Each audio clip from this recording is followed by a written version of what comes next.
एक संत प्रवर हुए हमारे राष्ट्र में, उनका नाम था मामा श्री प्रयागदास जी। ये श्री सीता जी को अपना बहन मानते थे।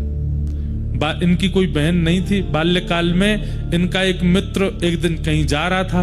इन्होंने मित्र से पूछा, कहाँ जा रहे हो? बोले, मैं अपनी बहन के पास जा रहा हूँ। बोले, बहन क्या होती है?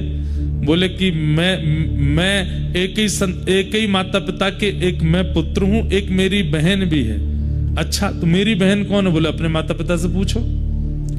अपने माता पिता के पास जाकर के रोने लगे, मेरी बहन कौन है, मेरी बहन। अब इनकी बहन तो थी नहीं। तो माता जी ने कह दिया, सिया जी तेरी बहन है। तो मामा प्रयागदास जी बोले, सिया जी कहाँ है? बोले, उनकी शादी हो गई। तो कहाँ रहती हैं? बोले, अयोध्या जी में रहती हैं। अच्छा, मेरे जीजा जी कौन है? बोले, जीजा जी तुम्हारे राम जी।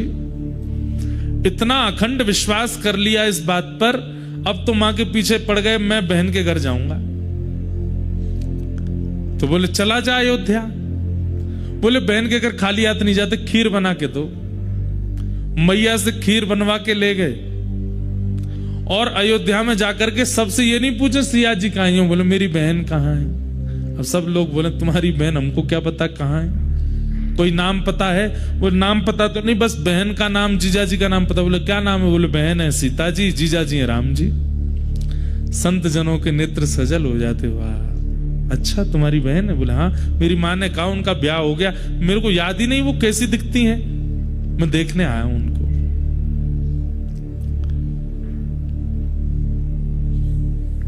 संतों ने कहा, यह अयोध्या है, यहां तुम्हारे जीजा जी और बहन जी विचरण करते रहते हैं। किसी वृक्ष के नीचे बैठ जाओ, आएंगे तुमसे मिलने। बस उनको ढूंढते रहना, उनकी आस में बैठे रहना, आएंगे इसी मार्ग से। मामा प्रयागदास जी बोले, कब तक प्रतीक्षा कर? ओ, मुझे कैसे पता चलेगा कि मेरी बहन है? मैंने तो कभी देखा नहीं। बोले, अरे तुम्हारी बहन छोटे मोटे घर में नहीं भी आई है। रघुकुल कमल दिवाकर, एक छत्र सम्राट महाराज दशरथ के पुत्र हैं श्री राघव जी, तुम्हारे जीजा जी। जब वे निकलती हैं तो आगे सैनिक, पीछे सैनिक, इधर सखियां उधर सखियां, और मध्य में एक श्वेत हाथी। उस श्वेत हाथी के ऊपर स्वर्ण का एक सिंहासन, उस स्वर्ण सिंहासन पर अनंत मणियां जड़ी होंगी, ऊपर चमर लगा होगा, ऊपर सुंदर छत्र लगा होगा, उस पर आगे जीजा जी बैठे होंगे, पीछे घूंघट करके तुम्हारी बहन बैठी होंगी। और उनका रूप लावण्य ऐसा होगा कि देख करके मन होगा कि मोतियों से, चंद्रमा से इनकी नजर उतार दूं। समझ जाना तुम्हारी बहन है। मामा प्रयागदास जी बैठ गए, प्रतीक्षा कर रहे हैं कहीं से श्वेत हाथी आएगा। करते करते एक दिन व्यतीत हो गया, नहीं आई सिया जी। तो प्रयागदास जी रोने लगे, कैसी बहन हो आप? दुनिया के भाई जब अपनी बहन के यहाँ जाते हैं तो बहन पलकें बिछा करके भैया का स्वागत करती है, और मैं यहाँ पूरी दिन निकल गया और मेरी बहन पूछने तक नहीं आई कि भैया तुम भूखे हो।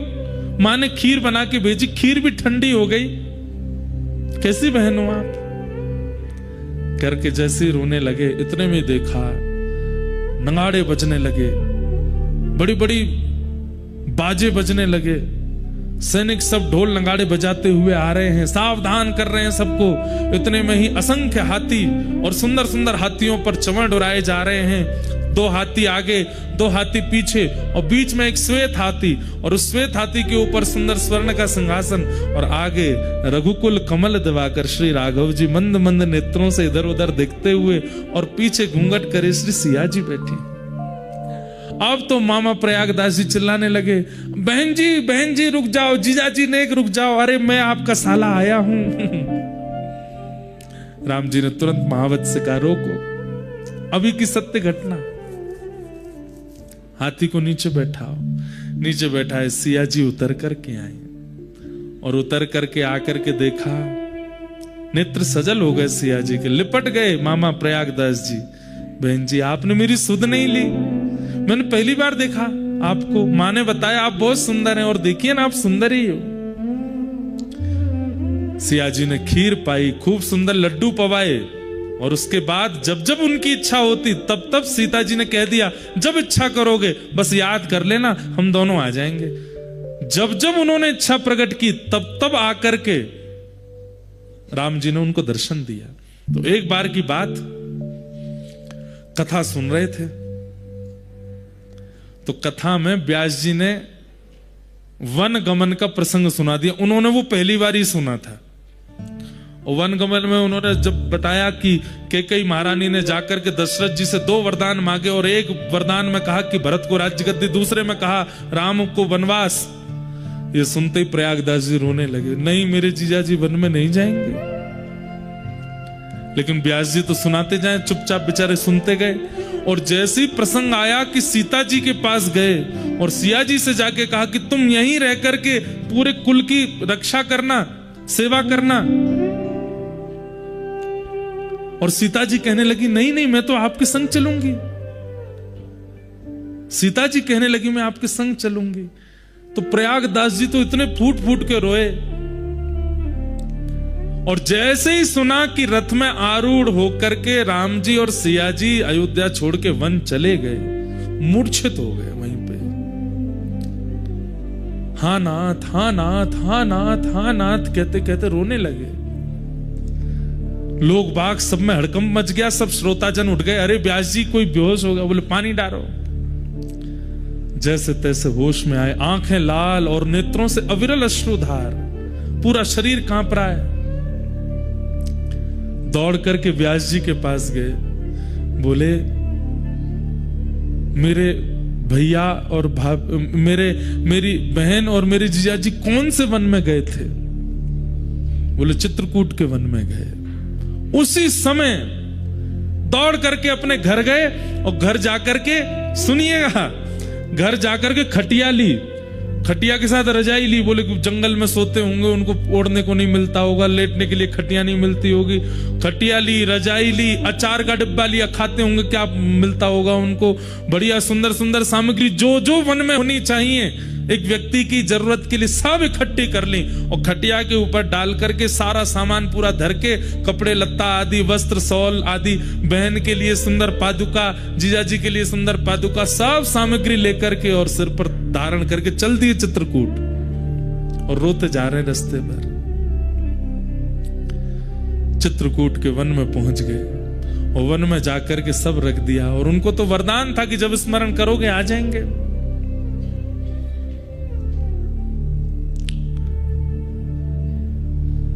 स्मरण किया, कहां है बहन जी, कहां हो?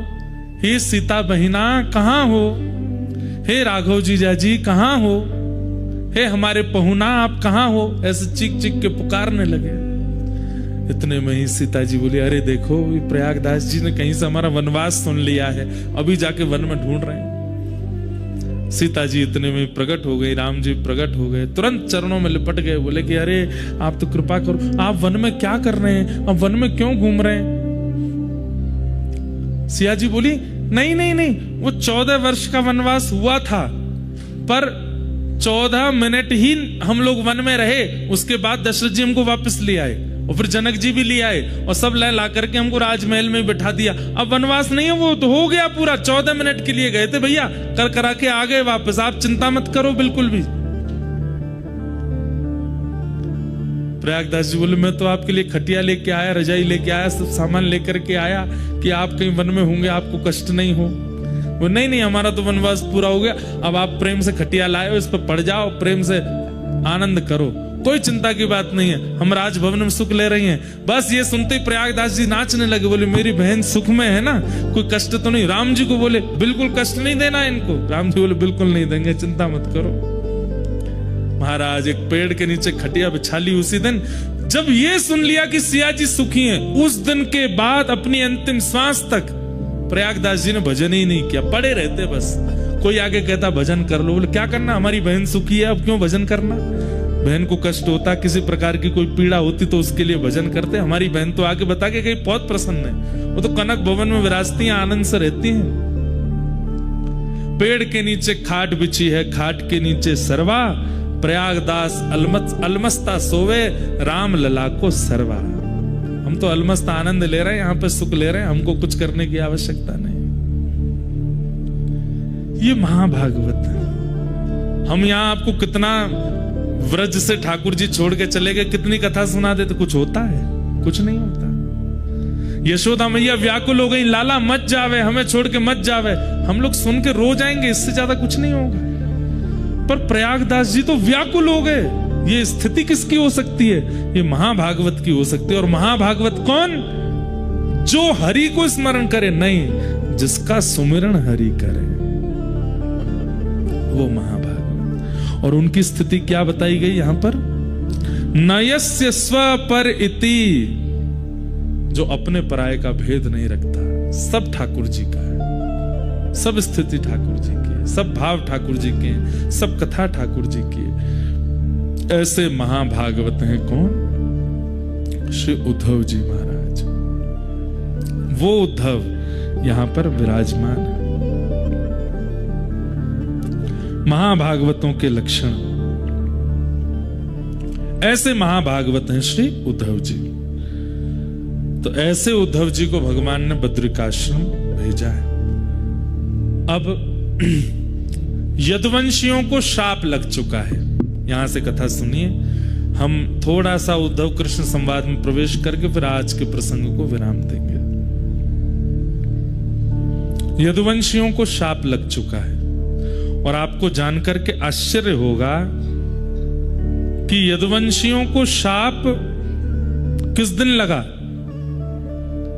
जन्माष्टमी के दिन। ठाकुर जी का जन्मदिन था उस दिन। और पूरे देवी देवता सब भगवान को प्रणाम करने के लिए आए थे। भगवान को प्रणाम करते हुए सब देवताओं ने भगवान को वंदन किया। नतास्मते नाथ पदारविंदम बुद्धिन्द्रिय प्राण मनोवचो भी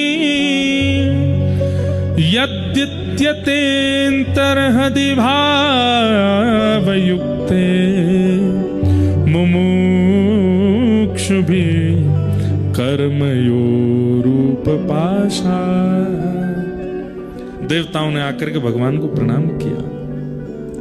और प्रणाम करते हुए सब देवता भगवान को वंदन करने लगे। आपके चरण कमलों की महिमा, आपके मुखमंडल की महिमा, आपकी बुद्धि की महिमा, आपके स्वभाव की महिमा, सब महिमा गाने लगे। भगवान थोड़ी देर महिमा सुनते सुनते बोले, मूल बात पे आओ, बात क्या है? इतना महिमा मंडन क्यों कर रहे हो? सब देवताओं ने कहा, भगवान भूमेर भारावताराय पुरो विज्ञापितः प्रभो। हे नाथ, आप जिस कारण से अवतार धारण किए थे वो काम आपका पूरा हो गया। भगवान के अवतार के कारण क्या है? पहला कारण धर्म संस्थापनार्थाय, धर्म की स्थापना। दूसरा कारण क्या है? वैष्णव संत और भक्तों को दर्शन, वो भी पूर्ण हो गया। तीसरा कारण क्या है? राक्षस दुष्ट और दैत्यों का वध। ये भगवान का कारण है आगमन का। देवताओं ने जाकर के कहा कि नाथ, आपका अब कारण पूरा हो चुका है, अब आप वापस वैकुंठ चलो, अपनी लीला पूरी कर दीजिए। और आज तो यदुवंशियों को शाप भी लग गया है। अब नाथ, आपको वापस चलना चाहिए। देवताओं की बात सुनकर के भगवान थोड़े गंभीर हो गए और गंभीर होकर के बोले, मैं अगर चला गया तो मेरे भक्त कहां जाएंगे? मैं अगर चला गया तो मेरे आश्रय में जीने वाले ये सब लोगों का कल्याण कैसे होगा? मैं अगर चला गया तो इस पृथ्वी की रक्षा कौन करेगा? धर्म की स्थापना जो मैंने करी है वो कैसे पूर्ण होगी? तब देवता जन भगवान से कह रहे हैं कि हे नाथ, आपने जितने भी लीलाएं की हैं उन लीलाओं का श्रवण, कथन, पठन और विचार अब यही मानवों का कल्याण करेगा। आपकी उपस्थिति आवश्यक नहीं है अब मानव कल्याण के लिए। आपकी लीला का अनुसरण और आपकी लीला का चिंतन, कथा का श्रवण, उसी से ही मानव का कल्याण हो जाएगा। कृपा करके अब तो आप चलिए। तब भगवान ने मन में विचार किया, और यहां पर स्पष्ट ब्रह्मा जी कहते हैं कि भगवान कितने वर्ष के हो गए आज जन्माष्टमी है, तो यहां लिखा है सारस्वतम व्यतीयाय पंचविंशाधिकम प्रभो। बोले कितने वर्ष के हो गए आज ठाकुर जी? बोले 125 वर्ष के हुए। उद्धव कृष्ण संवाद जन्माष्टमी को ही प्रारंभ हुआ है, और 125 वर्ष की आयु में ठाकुर जी ने उद्धव को यह ज्ञान उपदेश दिया है। महाभारत का युद्ध बताते हैं, उस समय ठाकुर जी 80 या 90 के मध्य में थे, लेकिन भगवान की आयु सुनकर के आप किसी भी रूप में भगवान की वृद्धावस्था का अनुभव मत कीजिएगा। ठाकुर जी वृद्ध नहीं है, ठाकुर जी 125 वर्ष के हैं। भगवान का पुत्र प्रद्युम्न 80 वर्ष का है, भगवान का परपुत्र 50 वर्ष का है। लेकिन जब एक साथ भगवान, पुत्र और परपुत्र तीनों खड़े हो जाते हैं तो भगवान लगते हैं बालक। 16 वर्ष के बालक कैसे? भगवान की अवस्था 16 वर्ष की रहती है। रेशे नहीं आते ठाकुर जी को, हमारी तो दाढ़ी मूछ भी आ जाती है। ठाकुर जी को वो जो प्रारंभिक रोए होते हैं ना, जो 13-14 वर्ष के बालकों के आ जाते हैं, वह भी प्रकट नहीं होते ठाकुर जी के। तो भगवान की आयु 125 वर्ष है, पर शरीर पर कोई भी भाव ऐसा नहीं है कि कमर झुक गई हो, लंगड़ा के चल, कुछ नहीं। 16 वर्ष के लाला की तरह उछल कूद करते घूमते हैं सब जगह। एक बाल भी श्वेत नहीं है ठाकुर जी का। काल का प्रभाव नहीं होता। तो आज भगवान 125 वर्ष के हो गए, और उस समय देवताओं ने आकर के भगवान से प्रार्थना की कि नाथ अब चलिए। भगवान बोले ठीक है, हम योजना बना करके आते हैं, तुम सब वैकुंठ में व्यवस्था करो। और उसी समय भगवान ने उद्धव को बुलाया और उद्धव से कहा, उद्धव अब लीला संवरण का समय आया है। मैं समस्त यदुवंशियों को लेकर के जाऊंगा और जाकर के सोमनाथ भगवान का यज्ञ कराऊंगा, वहीं इनको शाप लगेगा और धीरे धीरे फिर ये यदुवंशी आपस में लड़ झगड़ करके मरेंगे। लेकिन तुम यहां रहोगे, तुम्हें मैं कुछ ज्ञान उपदेश करना चाहता हूं, वो तुम बहुत ध्यान से सुनो। उद्धव जी के नेत्रों में आंसू भरे। लीला संवरण की बात क्यों कर रहे हैं ठाकुर जी? और जब सब यदुवंशियों को संग ले जा रहे हैं तो मैं भी तो आपका हूं, मुझे भी ले चलिए। मैं आपके साथ क्यों नहीं जा सकता? ठाकुर जी बोले, तुम उत्तराधिकारी हो। किसके? मेरी भक्ति गादी के उत्तराधिकारी हो। मैंने धर्म का उत्तराधिकारी दुनिया को बना दिया, लेकिन मैंने जो भक्ति प्रेम की व्यवस्था की है उसके उत्तराधिकारी तुम हो उद्धव। इसलिए तुम्हारा रहना आवश्यक है। और तुमने कामना की है व्रजमंडल की प्राप्ति की, इसलिए तुम्हें तप करना पड़ेगा। तो इसलिए अब तुम रहोगे यहां पर। क्या आज्ञा है मेरे लिए?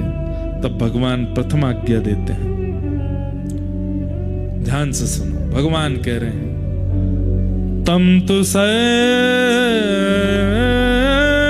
परित्यज्य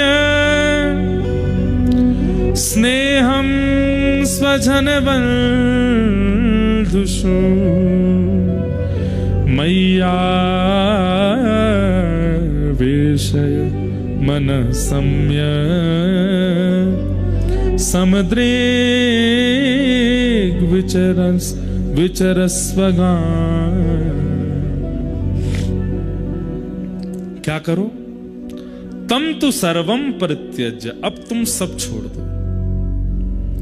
और यहां पर सर्वम के बाद एक शब्द कहा है भगवान ने, और वो शब्द का नाम क्या है? स्नेहम। बोले तुम्हारा सब लोगों से जो स्नेह है उस स्नेह का त्याग कर दो। व्यक्ति का त्याग हम लोग कर देते हैं, लेकिन उसके प्रति जो हमारा स्नेह, इच्छा, ममत्व, उसका हम त्याग नहीं कर पाते। और एक और बात सुनिए, अहमता ममता अलग बात होती है। श्रीमद् भागवत जी के प्रारंभ में अहमत्व और ममत्व के त्याग की बात आती है।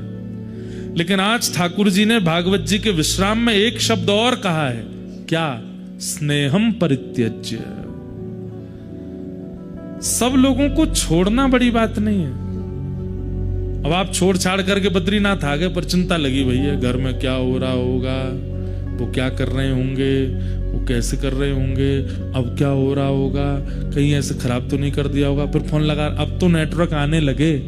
हम तो उस काल में बद्रीनाथ आए जब यहाँ पे घूमना पड़ता था, तब कोई आके बोलता था सुनो कहाँ, हेलीपैड के पास जाओ, वहां नेटवर्क है। वहां जाके फोन लगा रहे हैं घर वाले, हाँ ठीक हो, सब ठीक है। 3 दिन से घर वाले रो रहे हैं, क्यों? कोई अते पते ही नहीं है, गया है।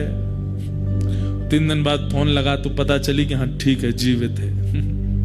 ऐसी स्थिति थी बद्रीनाथ की। गीजर नहीं होते थे कमरों में, तप्त कुंड की बाल्टी आती थी 15 रुपए में, और वो बाल्टी जब तक कमरे पे आती तब तक ठंडा ही हो जाता था। बच्चे कुछ जितना वो गर्म होता था उसी से ही नहाना पड़ता था।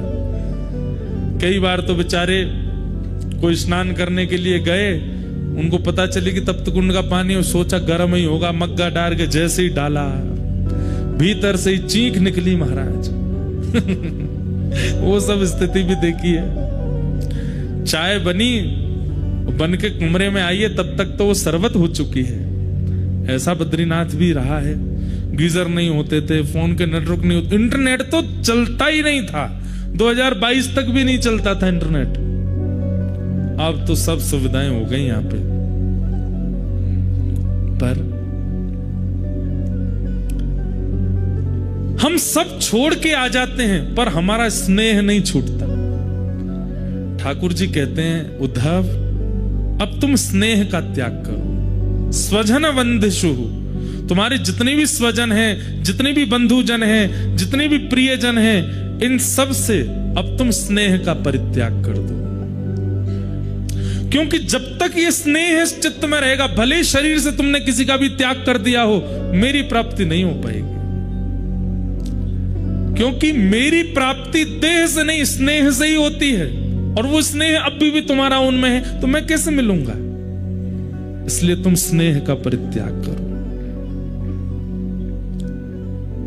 स्नेह कैसा होता है? चिंतन के रूप में होता है। भले ही जीव शरीर से सामने नहीं है, भले ही जीव वार्ता से सामने नहीं है, भले ही उस जीव की चर्चा भी हमारे आसपास नहीं हो रही, पर हमारे चिंतन में उसका ध्यान बना हुआ है। कैसा है, क्या? यही चिंतन, इसको स्नेह कहते हैं। और जब तक ये स्नेह का त्याग नहीं होगा, तब तक भक्ति मार्ग में तुम उपलब्धियों के रूप में अपने हृदय की स्वच्छता कर लोगे, बुद्धि की स्वच्छता कर लोगे, अपने विवेक की प्राप्ति कर लोगे, पर मेरी प्राप्ति नहीं हो पाएगी जब तक स्नेह नहीं जाएगा। समझ रहे हैं बात को? इस भक्ति मार्ग में आगे चल के बहुत उपलब्धियां मिल जाएंगी आपको। आप विवेकी हो जाओगे, आपको आपत्ति विपत्तियों की पीड़ा आनी बंद हो जाएगी, आप सबसे परा होते चले जाओगे। बिल्कुल एक मठ मंदिरों में रहने वाले तपस्वी की भांति आपकी स्थिति हो जाएगी, लेकिन कृष्ण दर्शन नहीं होंगे। क्यों? क्योंकि स्नेह अभी चित्त में है दूसरे के प्रति।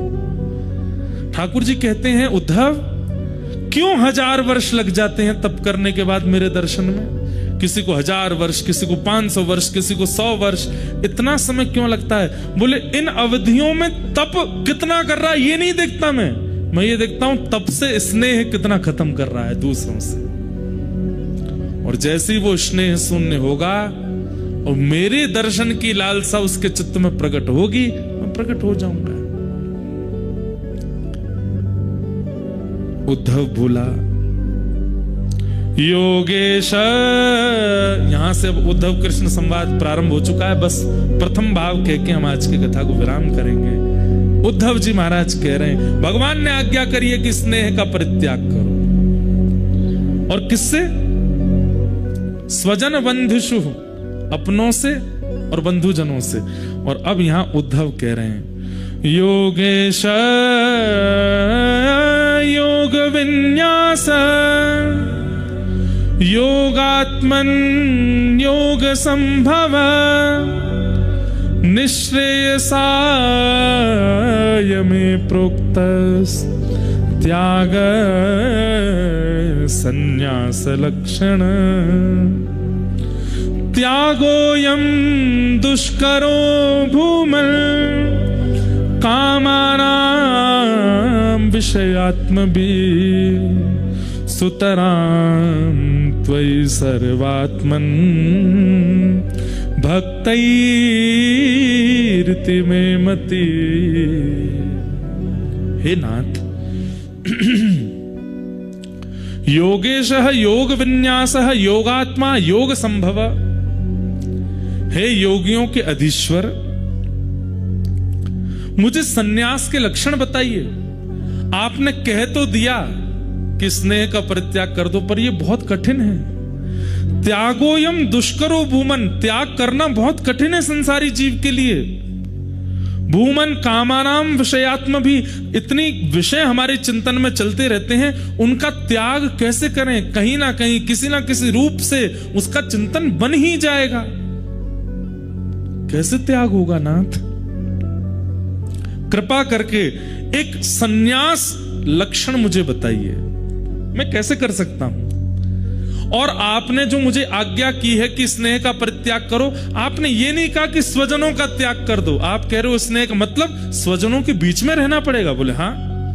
बोले शरीर से इन लोगों के बीच में रह के मैं इनसे स्नेह का परित्याग कैसे कर सकता हूं? ये मेरे समझ में नहीं आ रही है नाथ। भगवान बोले ये तो हम कल समझाएंगे 3 बजे से कि कैसे होगा सबके बीच रह के स्नेह का परित्याग। और उसके लिए आपको 3 बजे आना पड़ेगा। आइए आज के कथा को मधुर विश्राम देते हैं। हे भजो मुकुंद माधव मुरारे,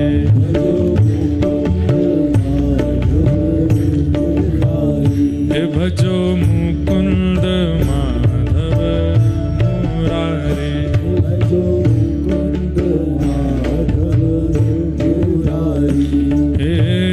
गिरधारी बनवारी,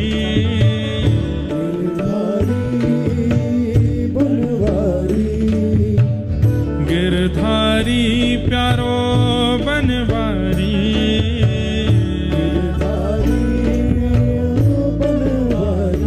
हे गिरधारी प्यारो बनवारी,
गिरधारी प्यारो बनवारी।